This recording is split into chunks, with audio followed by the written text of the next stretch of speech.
Good evening and welcome. Sorry we're just a few minutes behind, but hey, I'm Kelly. I am a fourth-year medical student at UC Irvine in Southern California, and I'm this year's PMI Fellow. Now you might be seeing my slides here. I hope you can. My first question for you is, who here actually knows what the PMI stands for? I'd love to see you drop it into our chat box. And the chat box is open. Our comments are open. So as we go through this webinar talking about the PMI, I ask that you drop questions here. Let me know what you're thinking, what's on your mind, what questions you have about what I'm talking about, and we'll have dedicated Q&A at the end of our session. I'm helped here by our External Affairs Committee, who'll be keeping tabs on some of the questions that come up for us. But if you have them, ask them. So today we're talking about the PMI. And it's a really awesome opportunity to really get into what it is, who we are, what we do. So for those who don't know, the PMI is the Pipeline Mentoring Institute. It is our pipeline entity within the Student National Medical Association. Now it's central to who we are and what we do, and so I'm going to walk you through who we are and what we do today. But let me first understand, or help you understand, what it is that we're up against. Why does the PMI have to exist? Why is a Pipeline Mentoring Institute necessary? Well, first, there's either passive or completely absent recruitment and targeted exposure of underrepresented minority students to health. Second, there's just inadequate preparation of underrepresented minority students for the rigorous pursuits of careers in medicine. And third is a lack of multifaceted support structures for students already doing this stuff, right? For us, as the students, as the medical students, if you're joining us as a pre-med, I love you and I see you. But this is what we're up against, right? This is what we're trying to deal with. This is what we're trying to overcome. And so we're here to talk about For the Kids. An overview of the Pipeline Mentoring Institute itself, our structure, our resources, our funding, and our primary programs. I want you as an attendee to this webinar to leave armed with knowledge about how to start a new program, how to strengthen one if you already have one going, especially when it comes to our youth in grades K through 12. So drop me questions, tweet us. If you're joining us on Instagram, we'd love to see DMs flow through. We want to know what questions you have when it comes to the pipeline. Now, I define the pipeline as the journey or the pathway from primary education through senior executive leadership in healthcare. And anything that's meant to support an individual along that journey is a pipeline initiative. That could be financial offerings, that could be research opportunities, it might be longitudinal programs. All of it fits under our umbrella of the PMI. Now, when we also think of what we're up against, it's this. This is matriculation data pulled from the AAMC's report on US matriculants from 2019. Now, this is not all inclusive. Notice that I didn't include mixed race or ethnicity populations. These are the only categories, if you will. But it's staggeringly low. Our representation, meaning underrepresented minorities in medicine, is staggeringly low. So yes, there are these societal issues of not preparing us, not exposing us, and then not supporting us when we finally get here. But are we then surprised that these are the numbers that we see when we haven't been prepared adequately, when we haven't even been exposed to these professions as an option? No, right? And so this is where we land. These statistics is where we land. Now, within the SNMA, we have our own unique issues. We have inadequate mechanisms of actually engaging you all as members. If you manage to make it to this webinar, awesome. But I guarantee there are folks from your chapter or your region that are not here that could probably benefit from the information. I don't want this to be shared in a vacuum, and so if you learn things tonight, feel free to contact us. Drop an email in the chat box or email us at pmi@sma.org. What we also know is that nearly 8 in 10 chapters are doing something related to the pipeline. It's central to why we joined this organization. For a lot of us, we joined it because we wanted to give back in the same way that some of our mentors did for us. But a lot of us are doing it unfunded. Our chapter report form data from 2019 told us that about 30% of chapters are actually funded in doing this work. 1 in 3 chapters actually have funding to do this work. And so when we think of what we're up against, let's paint a picture of why we're necessary, why the PMI should exist, and why the SNMA has created a Pipeline Mentoring Institute to specifically focus on the pipeline. I also want to ground you all in our mission. The Student National Medical Association is committed to supporting current and future underrepresented minority medical students, addressing the needs of underserved communities, and might I highlight increasing the number of clinically excellent, culturally competent, and socially conscious physicians. This mission statement was not written as an accident. And if we're thinking about how to actually make this mission a reality, how to act on this mission, the last part specifically is where the PMI is strongest. That's where our work is strongest. And that's how you do it, right? You create an institute that is specifically focused on actualizing this mission, and that's what the PMI is. It's an opportunity for students to take leadership and autonomy of a pipeline that has to be created and strengthened by us because this profession was never created for us. Now, I don't want you to think that if you are not a product of the pipeline, if you don't come from some sort of underrepresented background, that you have no play or part to play in this larger effort, that you have no role to play in actualizing this mission. You do. If anything, you have more power because you were not crawling through an under-resourced and underfunded pipeline. Now it's up to us, all of us, as members of the SNMA, to do everything we can to actualize this mission. That's why we signed up. That's why we pay dues. That's why we show up to committee meetings. That's why you go to your regional conferences. That's why you come to AMEC. It's to actualize this mission. And we do that in part through the PMI. So what do we do? What do we do? I'm selling you the dream, right? So what do we actually do? Well, first, we focus on actually just skill building. All of our programming that we actually put forward is focused on skill building. Study skills. How can you approach standardized test taking? Because let's be real, we can sell the dream all I want, but if you don't have the skills to actually maneuver through this system, then you're not going to succeed. On the preparation front, it's also just making sure that you understand what science is, what STEM as a genre of study is. And lastly, and debatably most importantly, is facilitating exposure. Helping students understand what is even possible.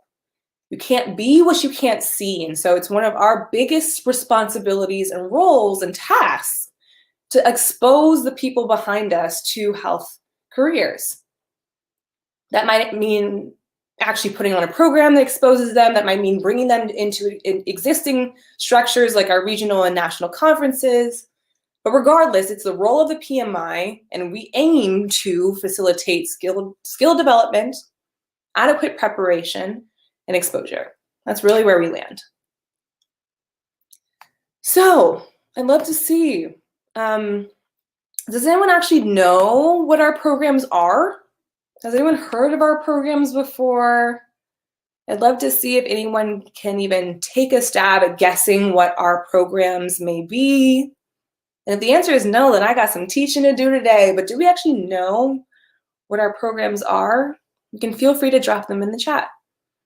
If not, I'm going to tell you. And when I say 4 primary, it's a 3 kind of +1 that I'll be talking about today. But I wonder, does anyone know?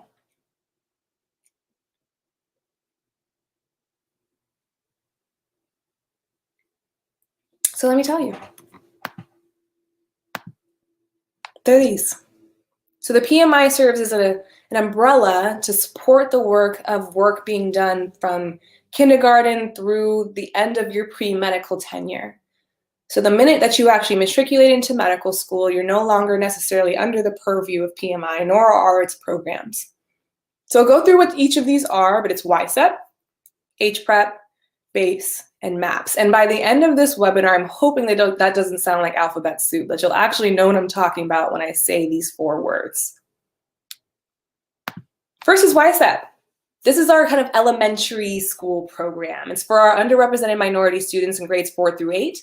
Now I say that with a sort of asterisk. If you happen to be in an environment where it's a little bit more harder or more difficult to access students that are historically underrepresented in medicine, that's okay. It doesn't mean that you can't do work in the community. It just means that this is where we prioritize. And so I know, for example, at my school in UC Irvine, Irvine is not a city that's without. And so we made sure to go to a community that was, right? That there were students who were on free reduced lunch. There were students who actually were underrepresented in medicine. And that for me in California ended up being Long Beach, California, right? And so we support programs that are going into elementary and middle schools. And the goal is exposure.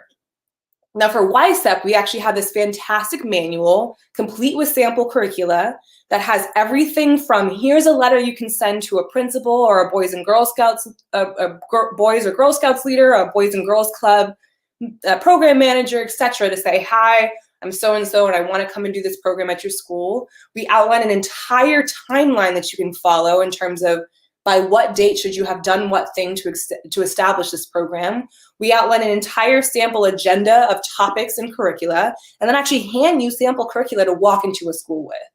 That's what's part of what we're able to provide from the PMI to you, should you be interested in starting a youth science enrichment program or YSEP program. Now, maybe you're doing something similar. Maybe you're already doing something in your neighborhood elementary school or neighborhood middle school, and you're just not calling it YSEP. That's okay. We still want to know about it. We still want to support you. We want to offer our expertise. We want to connect you with resources. We want to get some money in your hands. That's what we can do within the PMI. So if you are doing something with youth in elementary and middle school, we would love to know so that we can support you, so we can elevate your platform, so we can give you resources, we can give you money, we can offer personnel, right? That's what we want to be able to do for you. We also encourage you to adequately report that in your chapter report forms. So quarterly, you're meant to fill out these forms that say, hi, I'm so-and-so chapter doing so-and-so things. We want you to be able to say, by the way, this fits under the purview of YSEP. Maybe I don't call it that, but I still want you to check that box. That helps us know at the national level what our chapters are doing, how they're resourced. So that 30% number that I came from the data that we have, right? And if you can help us in better data mining, then that would be phenomenal. That's how we get more resources. That's how we pull in grants. And that's what we want to be able to offer should you want to either start a program or strengthen an existing one. This is YSEP, our elementary and middle school program. And if you're doing something similar, awesome. We would just love to know. Now, the second program I want to introduce is HPREP, the Health Professions Recruitment and Exposure Program. This is our high school program. So the same concept applies, that it's not just for the Black and brown kids, but if it happens to be a priority of ours, and so we hope that's what you're prioritizing too. Now, this goes a little bit past exposure. Oftentimes, our HPEP students are a little bit more engaged. They figured out that maybe they want to major in something STEM-related in college, but they just don't know what. They just needed a little bit more of a push. They needed a model. They needed an example or a mentor. That's what HPEP offers. Now, I've seen some really, really cool variations of HPEP on different campuses, depending on where you are, and that's awesome. This is a picture taken from a high school workshop that we hosted at our most recent regional Leadership Institute in September. And so if you're doing work virtually with high schoolers, if you happen to do a doctor for a day where you invite high schoolers onto your campus, if you're doing a longitudinal program with high school students, we loved it. We love it. We would love to see it. And the same offerings apply. Now, while we don't have sample curricula for HPREP, we do have sample lecture topics. And so we can give you an entire framework for how to create a program if this is something you're interested in. Kelly, I've been really interested in doing something related to high school or school. Well, we have a bunch of resources for you. In our manual comes jam-packed with the same information about how do you approach a school, what timeline can you follow to actually actualize or make a program a reality, what topics you can address over the course of the year, and how you can better analyze the students. We offer pre and post tests so that we can actually assess how good our intervention really is. And so that's what we offer in our manual for HPREP. If you're interested in starting a program with high schoolers, we would love to support you. Or if you're already doing one, we'd love to hear about it. The same call for action applies here. Now, the next program I want to introduce to you is BASE, or the Brotherhood Alliance for Science and Education. This is for our young underrepresented minority males and male identifying students. Now, the point here is that I think we're all too familiar with some of the statistics that have come out about matriculation data for Black men, and largely URM men, to say that we haven't really made a difference since the 1970s in terms of representation. And if it's even more staggering to say that there are less men matriculating into medical school, less Black men matriculating into medical school than there were in the 1970s. We want to ameliorate that issue. We want to address that issue, and we do it through BASE. BASE is a program from our young men and male identifying students. And so the point here is not that we're focusing on any one age demographic or any one grade group. It's about gender identity. And so if you see yourself identifying with young men and male identifying students, then BASE is for you. It could be with young college men and male identifying students in college. It could be high school, it could be elementary school, it could be middle school, it could be some combination of the three where you're engaging, or four, where you're engaging students from different walks of life. We love that. And we've seen really cool variations of this program. But if it's something that you're interested in starting with, again, we have a manual for that. So it comes packed with some of the same information that I introduced, a framework for how to start the program, a framework for what topics you can introduce over the course of the year, and general tips about how you can bring culturally and gender sensitive information to students in need. That's BASE. Last but not least, when I mention our +1 is MAPS. Now, by our Constitution, MAPS is a subsidiary of what we call PMED, which is a subsidiary of PMI. Now, to make it easier, the PMI is concerned with all things pipeline. Therefore, MAPS, the Minority Association of Pre-Medical Students, is our responsibility too. Now, we don't govern them. Our beautiful Nicole Davis operates from a leadership standpoint when it comes to MAPS, but as the pre-medical board member, she really holds the power there in terms of their governing structure, but just know that we support them and we love them. And anyone who is in an undergraduate, post-bac, pre-medical space, we love and support you too. And we're able to support some of that work as well.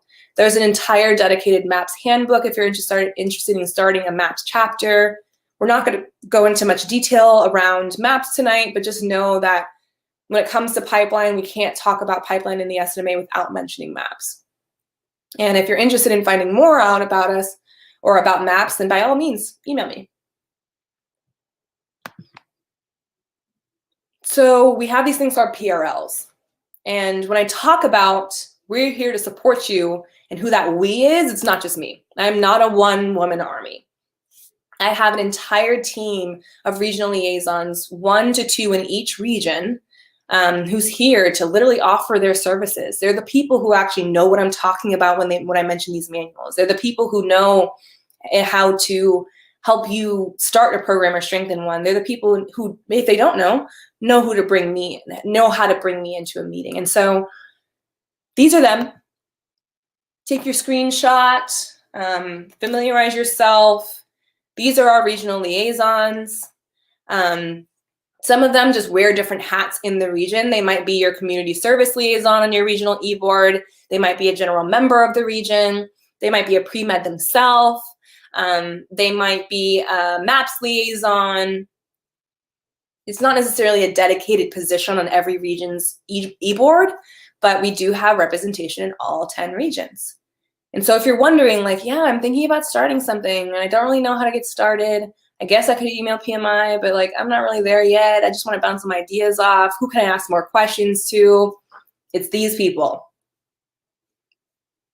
So take your screenshot, absorb. These are your friends. These are your regional liaisons. And if you have questions about the PMI as a whole, as a structure, how to get involved, whatever it is, these are the people who are actually doing the work. We within the PMI operate by a do as you want structure. These people are not assigned to tasks. No one who is operating alongside me is required to do anything but this. They just want to have a general understanding of the PMI, our council, which is made up of some national board of directors members and some regional leaderships and MAPS leadership. They should know about our protocols and programming, right? They should have an interest in this work and community service, and they should just generally be willing to carry out the goals of both myself and our Kaiser Permanente fellow. So these people, and if you are to join us, if you want to come and work with us in the PMI, you're welcome to become a regional liaison, but you don't have to carry a title. We have a couple different options for how to get involved, and I'll talk about that in a bit. But we operate by a come as you will, come as you are, and do what you want to do structure. As an institute, we're very different from a standing committee. We don't come in with some regimented idea of what everyone's supposed to be doing on a given timeline. We're meant to support the pipeline, and we're a lot more flexible in how we're able to do that because of our structure. So again, I'm going to show this slide again so people see who your regional representatives are, who your PRLs are, your pipeline regional liaisons are. Here they are. Take a screenshot. And if you are confused about these, I'm happy to put you in contact. Again, it's pmi@snma.org. And I see that my email address is kind of running towards the bottom of our screen. So if you have questions, there you have it, folks. These are our pipeline regional liaisons. And again, they're not meant to do anything but be knowledgeable and offer their help. That's all they have to do. Luckily, I have some really go-getter people who want to step up and do things. And so when I say do things, it's to actualize some of our aims for the year. First is research. Just like I mentioned that we were pulling from chapter report form data, it's to really understand what our regions are doing, what our chapters are doing, and how they're doing it. We want to do research to make sure that we're actually supporting or understanding where support needs to be given. We can make a case to an outside grantor to say, hey, only 1 in 3 of our programs are actually funded, so therefore we need your money, right? That's what we aim to do. Past there, we want to publish it so that people understand how dope we are within the SNMA. We are doing some of the most progressive, forward-thinking, and culturally sensitive work in the nation when it comes to the pipeline to medicine for underrepresented minority students. And I think that that should be highlighted. So that's what our research work group, if you will, our group of people are doing. We also want to educate people beyond just what we are. This is a first of a 4-part series about different elements of the pipeline, from curriculum to doing it virtually to thinking about best practices and advising. That's what we're going to be looking at over the course of the year. So we want to host webinars. We want to educate you as a membership. We want to absorb information from our membership in the form of questions or comments. And that's why we want to host these webinars. On the education front, we also want to be present in all of our regional and national conference endeavors. So at our National Leadership Institute, our regional medical education conferences, and our annual medical education conference, AMEC, we want to have a presence to make sure that it's not just medical students that are prioritized in our programming and our work, that youth, K through 12, that pre-medical students are just as centered in our efforts as everyone else. Yes, we're an organization that was founded by and for medical students, but just know that there can't be the organization for medical students without everything before it. And so we want to be the entity. Not we want to, we are the entity to host workshops that are focused on those demographics. And lastly, is just strengthening how we're resourced and structured. We're actually going to have a really fantastic conversation this weekend about how to do things better. And we invited our regional liaisons or any of our general members who want to pop in to be a part of that conversation.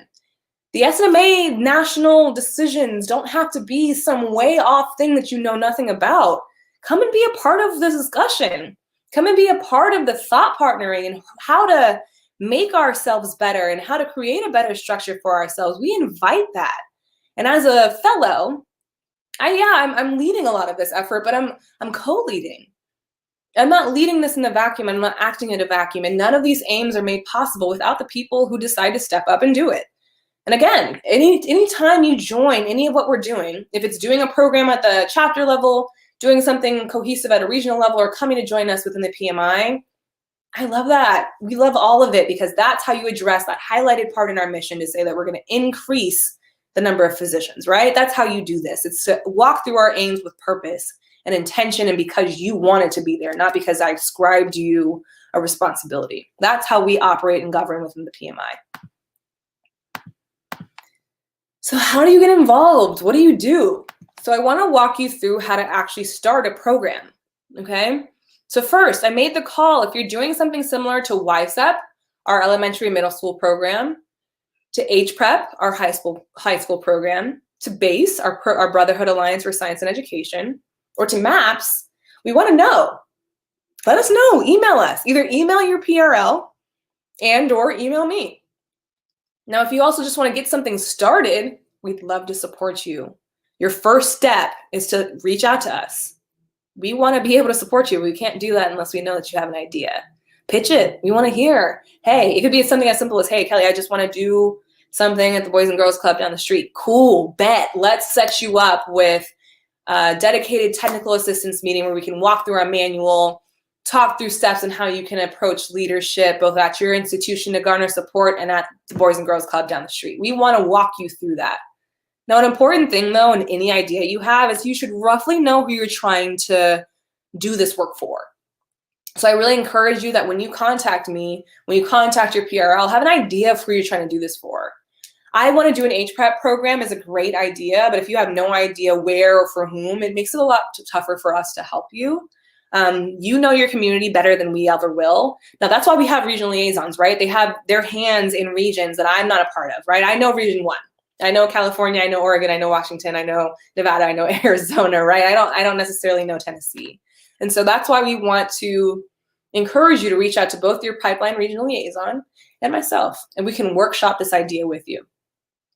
Next, think about identifying who's going to do this work with you. Are there members of your chapter who are going to be doing this program and rolling it out and actually running it once you get it off the ground? Are you a one-man show that doesn't have much of a chapter to fall on because you might go to an institution where SNMA is not the strongest? How can we figure out a partnership between you and a PAMSA or LMSA on your campus? How can we support you from a regional or national level so that you don't need necessarily an entire task force? We want to know who your posse is, and if you don't have one, we can be that for you. And lastly, set a meeting with us, plus or minus me, to brainstorm, to thought partner, and to walk through the most relevant manual or handbook for whatever you're trying to put forth. We have resources, and this entire webinar is to tell you that they exist, right? We have resources for you. We have things we want to share with you, but we won't know that you need them unless you reach out to us. So again, I'm pmi@snma.org. If you have questions, comments, an idea, you want to join, sit in our meetings, whatever that might be, that's how you contact us.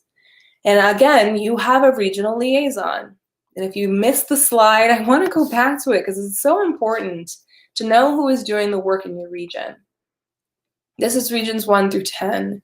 And if these names don't sound familiar, that's okay. They expect a cold call from you. They all know that I was going to be broadcasting their emails on display tonight. And so they're expecting a call or an email from you. Not a call, an email. They're expecting it. So use it, use them. This is how you start a program though. It's that simple. Contact us, figure out who you're trying to do this for, who you're trying to do this with, and then set a meeting so we can talk everything else out with you. Now, other ways to get involved with us is to apply for money. We actually roll out a grant program every year, and that grant is just to support pipeline work. Simple. You can also join us in our meetings. They happen the first Sunday of every month on Zoom at 5 p.m. Pacific, my time, or 8 p.m. Pacific, or Eastern, most other people's time. And if you send me an email, I'll send you the Zoom link. That's simple. Again, we're not a standing committee that you necessarily have to apply to. We're an institute. So come join us. Come see what we're about. Come hear our work being done, right? And hear what we actually do every month. It's the first Sunday of every month on Zoom at 5 p.m. Pacific. Now, I mentioned that this is the first of a 4-part webinar series. Our next one is going to be happening on October 29th, same time, same place, or potentially on Zoom because we might be doing some really cool workshop stuff, but it's called I Think You're Muted. It's an exploration of how to overcome virtual barriers to mentorship and pipeline work. A lot of us are having to really rethink how we do pipeline work, how to do it over Zoom, how to do it over WebEx, how to do it over insert platform here, right? And so we want to walk you through that. We've had some demonstrated success with some of our 2020 grantees, and we want them to share their successes, share some best practices, and then workshop some other things. I'll talk more about it in a bit. In December, we're going to talk about curriculum building from educators. Now, no shade against physicians, but I want to hear from people who actually get masters and PhDs in this kind of stuff, right? We want to hear from people who are doing this work on the ground. And so we're going to have a webinar specifically focused on how to build a curriculum that is culturally sensitive for youth. Self-explanatory. Last but not least, in February, we're going to talk about how to not be that advisor. We all know the advisor that told us that you weren't going to get into med school, that you should rethink your major, that you should give up, that you should, change course. And we're going to walk advisors through how to not be that advisor. And so if you have someone in mind that you think could benefit from this webinar, put this bug in their ear that this is going to be one of our webinars in February. This is our event list. Join us for the rest of our webinars. We'd love to have you. But to talk a little bit more about what's happening on the 29th, I want to get into a little bit more detail. So this webinar is specifically focused on overcoming virtual barriers to mentorship. So we would love for you to come ready to workshop things. Now, I can talk at you forever and a day, but I think it's much more effective for us to be talking through your exact programmatic needs. And so we're presenting a sort of case study. We want for you all to think about a list of objectives, like learning objectives for a school year-long program for high schoolers at a school nearby. Now that might be a reality. You might actually be trying to set up a program for high schoolers. Dope. Come in with your idea. We'd love to see it. During this October 29th webinar, we're going to give you some didactic tools and tips, and then we're going to send you on your way with focused advisors and facilitators to work through this sample idea, right? To talk through an objectives list, to put forth a couple ideas for topics that you could cover in this year-long program, and then work through some of the IT back-end issues that hinder us from being able to do this work on Zoom. So we'll talk at you for some time, but we're really going to have you work through things. And so if you want to come to this workshop with your chapter, with your task force, your work group already assembled, saying, hey, Kelly, I have this idea and I just want to spend this 40 minutes actually talking it through, great, come with that. If you just want to come and listen and absorb and hear what other people have to say and put together something hypothetical, sure, do that. It's a good exercise, but that's what we're going to do on this next session. So I encourage you, go back to your chapter and think, what could we do for high schoolers? Or if he wants to be a middle school, sure, we just put this forth as a sample prompt. But come to us with a little something put together maybe. And we can actually help you work through all the steps and how to actually put that on Zoom, on a virtual platform, right? And that's what we're going to do during this next webinar. It's not just talking at you for the hour. It's working with you. It's workshopping with you. This is a workshop, not a didactic. Today was telling you information. Today was talking at you. My hope, though, is that you'll join us on the 29th and we'll workshop. We'll actually talk through how to overcome some of these virtual barriers to mentorship and pipeline work. That's happening on the 29th, and we'd love for you to join us. Now, I want to offer some time for people to ask any questions that you might have about the PMI Fellowship, about the Kaiser Permanente Fellowship, if you've never heard of it. I was last year's KP Fellow and this year's PMI Fellow, so I can talk pretty fluently about both. Do you have questions about the PMI? Do you have questions about our upcoming webinars? We'd love to hear, and we'll be here for any of the questions that you might have. But that's what I have for you tonight.